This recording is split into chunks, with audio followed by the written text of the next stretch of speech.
നമസ്കാരം. മലപ്പുറത്തിനൊരു മഹത്വമുണ്ട്. ബ്രിട്ടീഷുകാരന്റെ അധിനിവേശത്തിനെതിരെ മാപ്പിളമാരുടെ കലാപം പൊട്ടിപ്പുറപ്പെട്ട ദേശസ്നേഹത്തിന്റെ പേരാണ് മലപ്പുറം. 70% മുസ്ലിം വോട്ടർമാരുള്ള ഈ ജില്ല ഐക്യ ജനാധിപത്യ മുന്നണിയുടെ പെരുംകോട്ടയാണ്. കൊടപ്പനയ്ക്കൽ തറവാടിന്റെ ആത്മീയ വായു ശ്വസിക്കുന്ന ഈ മണ്ണിൽ രാഷ്ട്രീയ നിലപാടുകൾക്ക് അന്തിമ വിധി വരുന്നതും ഇതേ തറവാട്ടിൽ നിന്ന് തന്നെയാണ്. ആ വിധിക്ക് മുന്നിൽ മലപ്പുറം നിന്നു കൊടുക്കുന്നതാണ് നമ്മൾ എന്നും കണ്ടിട്ടുള്ളത്. അതുകൊണ്ട് തന്നെയാണ് ഐക്യ ജനാധിപത്യ മുന്നണിയുടെ പെരുംകോട്ടയായി ഏതു കാറ്റിലും കോളിലും മലപ്പുറം ആടാതെ ഉലയാതെ UDF-നൊപ്പം ഉറച്ചു നിൽക്കുന്നത്. സഹ്യന് താഴെ നിൽക്കുന്ന ഈ രാഷ്ട്രീയ ഭൂമികയിൽ പക്ഷേ ജനം ഇഷ്ടപ്പെട്ടത് ഏറെയും കടൽ കടന്നു പോകാനാണ്. ഇന്നത്തെ പശ്ചിമേഷ്യൻ രാജ്യങ്ങളിലേക്ക് കേരളത്തിൽ ഏറ്റവും കൂടുതൽ ആളുകൾ കടന്നുപോയിട്ടുള്ളതും മലപ്പുറത്ത് നിന്നാണ്. ഒരുപക്ഷെ നാളെ പ്രവാസികൾക്ക് വോട്ടവകാശം ലഭിച്ചാൽ ഏറ്റവും കൂടുതൽ ആളുകൾ പോളിംഗ് സ്റ്റേഷനിൽ എത്തുന്നതും ഈ ജില്ലയിൽ നിന്നായിരിക്കും.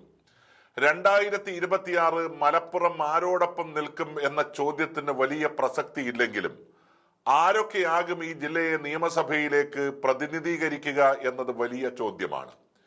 UDF-ലെ ഏറ്റവും വലിയ രണ്ടാമത്തെ ഒറ്റക്കക്ഷിയായ മുസ്ലിം ലീഗിനെ സംബന്ധിച്ച് അവരുടെ പൊന്നാപുരം കോട്ടയാണ് മലപ്പുറം. ഇപ്പോൾ PK Kunhalikutty വേങ്ങരയിലും PK Basheer ഏറനാട്ടും Manjalamkuzhi Ali മങ്കടയിലും P Ubaidullah മലപ്പുറത്തും MLA-മാരായി 3 വട്ടം പൂർത്തിയാക്കുകയാണ്. ഇതുകൂടാതെ പാലക്കാട് മണ്ണാർക്കാട്ടെ N ഷംസുദ്ദീൻ, കാസർകോട്ടെ NA നെല്ലിക്കുന്ന്, ഒരേ മണ്ഡലമല്ലെങ്കിലും MK മുനീറും ഉൾപ്പെടെ 7 പേർ മുസ്ലിം ലീഗിൽ നിന്നും 3 വട്ടം നിയമസഭയിൽ എത്തിയവരാണ്. എന്നാൽ ഇത്തവണ പഴയ നേതാക്കൾക്ക് കാര്യങ്ങൾ അത്ര എളുപ്പമല്ല. പുതുമുഖങ്ങൾക്ക് അവസരം നൽകണമെന്ന ആവശ്യം യൂത്ത് ലീഗ് ഉൾപ്പെടെയുള്ള സംഘടനകളിൽ നിന്നും ശക്തമാണ്. KM Shaji, PK Firoz, Shibu Meeran, TP Ashraf Ali, MSF state president PK Navas, വനിതാ ലീഗ് നേതാക്കളായ ഫാത്തിമ തഹ്ലിയ, നജ്മ തബ്ഷീറ എന്നിവരെല്ലാം അവസരത്തിനായി കാത്തു നിൽക്കുന്നവരാണ്. തലമുറ മാറ്റം കാലാനുസൃതമായി ഉണ്ടായില്ലെങ്കിൽ ഒരു ഘട്ടം കഴിഞ്ഞാൽ പാർട്ടി ഉണ്ടാവില്ല എന്ന യാഥാർത്ഥ്യം മുസ്ലിം ലീഗ് നേതൃത്വം ഉൾക്കൊള്ളുന്നുമുണ്ട്. എങ്കിലും കുഞ്ഞാലിക്കുട്ടിയെയും ആരോഗ്യം അനുവദിക്കുന്നുണ്ടെങ്കിൽ MK മുനീറിനെയും ഒന്നും മാറ്റി നിർത്താനും സാധ്യതയില്ല. ഏതായാലും തെരഞ്ഞെടുപ്പിൽ സ്ഥാനാർത്ഥി നിർണയവും അവരുടെ വിജയവും ഉൾപ്പെടെയുള്ള കാര്യങ്ങളുടെ ഉത്തരവാദിത്വം സത്യത്തിൽ പാണക്കാട് തങ്ങൾ കുഞ്ഞാലിക്കുട്ടിയെ ഏൽപ്പിച്ചിരിക്കുകയാണ്. അതായത് സ്ഥാനാർത്ഥി നിർണയത്തിൽ ശക്തമായ ഇടപെടൽ കുഞ്ഞാലിക്കുട്ടിയുടേതായിരിക്കും. സ്വയം മാറി നിന്നും മറ്റുള്ളവർക്ക് അവസരം നൽകിയും സ്ഥാനാർത്ഥി പട്ടിക സമ്പന്നമാക്കാൻ പാണക്കാട്ട് നിന്നും ഉത്തരവ് വരും എന്നുള്ളത് കൊണ്ട് മുസ്ലിം ലീഗിൽ അസ്വാരസ്യങ്ങളില്ലാതെ തന്നെ 2026-ലും കഴിവ് തെളിയിക്കും എന്നുറപ്പാണ്. മറ്റൊരു പ്രധാനപ്പെട്ട പ്രശ്നം, ലോക്സഭാ നിയമസഭാ തെരഞ്ഞെടുപ്പുകളിൽ മലപ്പുറം ജില്ലയിലെ എല്ലാ മണ്ഡലങ്ങളിലും UDF-ന് വൻ മുന്നേറ്റമുണ്ടാക്കാൻ സാധിച്ചുവെങ്കിലും നിയമസഭാ തെരഞ്ഞെടുപ്പിൽ ജില്ലയിൽ കോൺഗ്രസ് മത്സരിക്കുന്ന മണ്ഡലങ്ങളിൽ മാത്രം മുന്നേറ്റമുണ്ടാക്കാൻ കഴിയുന്നില്ല എന്നതാണ്. ഇത് വളരെ പ്രത്യേകമായി ശ്രദ്ധിക്കേണ്ട ഒരു കാര്യമാണ്. പ്രത്യേകിച്ച് ഇന്ത്യൻ നാഷണൽ കോൺഗ്രസും അതിന്റെ സമുന്നത നേതൃത്വവും മലപ്പുറം ജില്ലയുമായി ബന്ധപ്പെട്ട ഈ വിഷയം വളരെ ഗൗരവത്തോടു കൂടി ഈ ഘട്ടത്തിൽ പരിഗണിക്കേണ്ടതാണ്. കോൺഗ്രസ് കഴിഞ്ഞ തെരഞ്ഞെടുപ്പിൽ മത്സരിച്ചത് 4 സീറ്റുകളിലാണ്. അതിൽ പാർട്ടിക്ക് വിജയിക്കാനായത് ഒരേ ഒരു സീറ്റിൽ ശ്രീ AP അനിൽകുമാർ ആണ് അന്ന് വിജയിച്ചത്. കേരളത്തിലെ 14ഓളം സംവരണ സീറ്റുകളിൽ കോൺഗ്രസ് വിജയിച്ച ഒരു മണ്ഡലം കൂടിയാണിത്. അതുപോലെ വയനാട് ലോക്സഭാ മണ്ഡലത്തിൽപ്പെട്ട നിലമ്പൂരിൽ രാഹുൽ ഗാന്ധിക്കും പ്രിയങ്ക ഗാന്ധിക്കും 50,000 വോട്ടിന്റെ മുകളിൽ ഭൂരിപക്ഷം ലഭിക്കാറുണ്ടെങ്കിലും നിയമസഭയിൽ കോൺഗ്രസ് സ്ഥാനാർത്ഥി തോൽക്കുന്നു.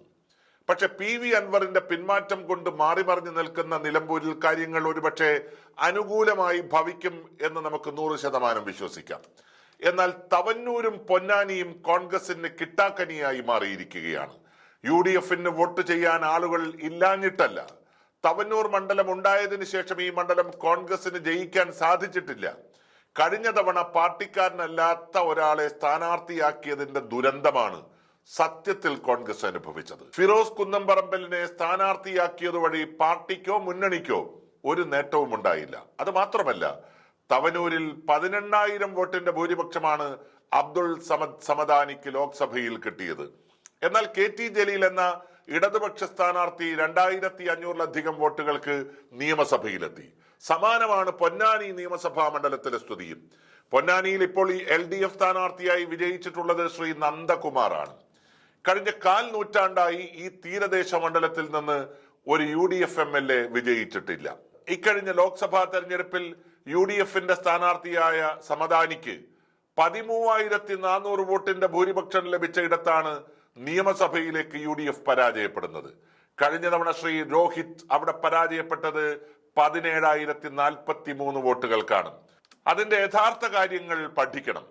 UDFന് വോട്ട് ചെയ്യാൻ തയ്യാറുള്ളവരുടെ മനസ്സു പഠിക്കണം. സമദാനിക്ക് വോട്ട് ചെയ്യുന്നവർ രോഹിത്തിന് ചെയ്യാത്തതിന്റെ കാരണമറിഞ്ഞ് തന്ത്രപരമായ രാഷ്ട്രീയം പയറ്റിയാൽ ശക്തമായ ഭരണവിരുദ്ധ വികാരം നിലനിൽക്കുന്ന തീരദേശ മണ്ഡലമായ പൊന്നാനിയിൽ കോൺഗ്രസിനും പുഷ്പം പോലെ ജയിച്ചു കയറാം. അതിനായി ഇത്തവണ അവിടെ ഒരു മുസ്ലിം നാമധാരിയെ തന്നെ മത്സരിപ്പിക്കണം എന്ന തീരുമാനം കോൺഗ്രസ് പാർട്ടിയിൽ ഉണ്ട് എന്നാണ് അറിയുന്നത്.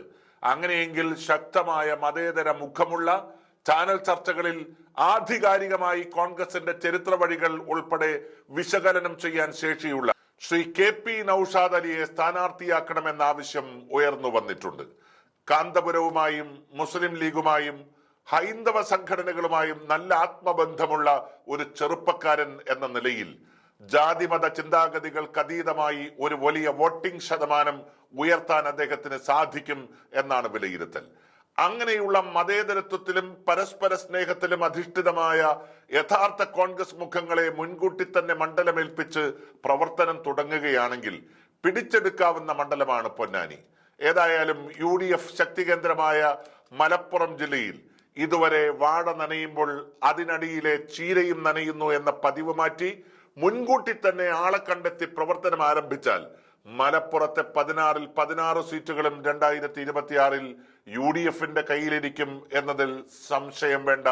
കോൺഗ്രസ് അഭിമാനകരമായ മുന്നേറ്റം നടത്തി എന്ന പ്രശംസയ്ക്ക് പാത്രീഭൂതരായി മാറുകയും ചെയ്യും.